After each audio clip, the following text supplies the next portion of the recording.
Oh, nandito ka na naman sa channel ko. Malamang reaction video na naman yung hinahanap mo. Tara, manood na tayo. First video. You want to have a better relationship with your girl? Care about what she needs. Baby, tell me about your day today. How can I support you? How can I be useful to you? I was so broken in life, bro, because I was so busy. Like, how can I fulfill my own selfish desires? Bro, think about how disgusting it is, bro, when you're speaking with a girl who's like this beautiful creature. Call it God's daughter, you know? Or like, think about your daughter, right? And think about like the man, like the wretched man that's like, oh, send me a picture, you know, or like do that thing for me. I need you to do that thing for me. And like, think about like that man versus like, how can I be useful to you?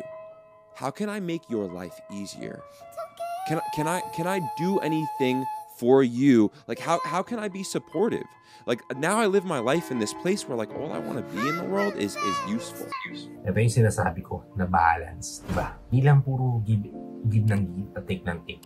Bilang lalaki, deserve din ng mga kababaihan na makatanggap ng support from us, di ba? Hindi lang support sa financial, kundi support sa emotional, di ba? As a guy, dapat tinatanong din natin ito sa partner natin. Paano makakatulong sa'yo? Anong maitutulong ko sa'yo?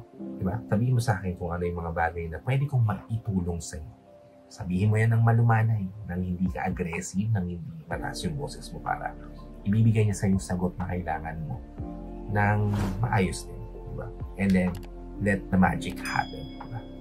Kasi it will happen kapag yung utak natin is bukas na tumulong sa taong mahal natin para mas maintindihan yung journey nila, mga pinagdadaanan nila, mga iniisip nila, diba? Lalo na sa panahon ngayon na uso na yung postpartum, diba? Kailangan ng mga kababaihan yung open-minded na tao, na lalaki na makakasama nila sa buhay. Okay? Second video.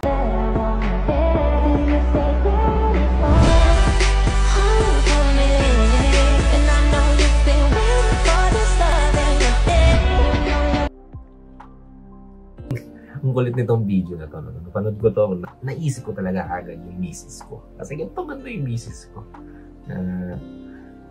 Kapag mainit yung ulo ko, hindi niya ako sasabayan. Pero hindi niya rin ako itutulak sa bagay na mapapahama. Kundi may way siya kung paano niya ako pipigilan. Kung paano niya ihinto yung ganun kong attitude, di ba? Magugulat na lang ako na sa kanya na ako sumusunod. And it's okay.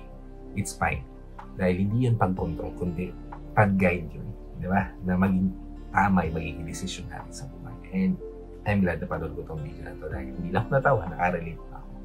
Next video. Why should a guy date you?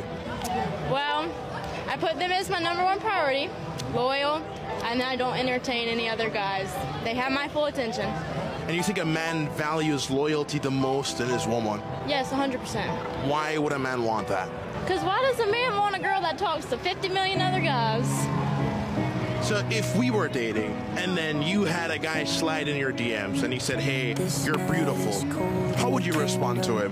What? You wouldn't tell him, sorry, I have a boyfriend, nothing? Respond at all. I'd send it to my boyfriend and I wouldn't respond at all. What gives you that mentality? Because I want the same respect. So I'm going to respect them to have that same respect in return.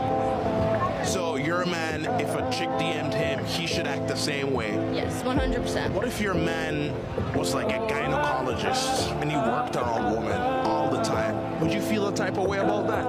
If he gave me a reason not to trust him, then yeah. But if he gave me every reason to trust him, then no.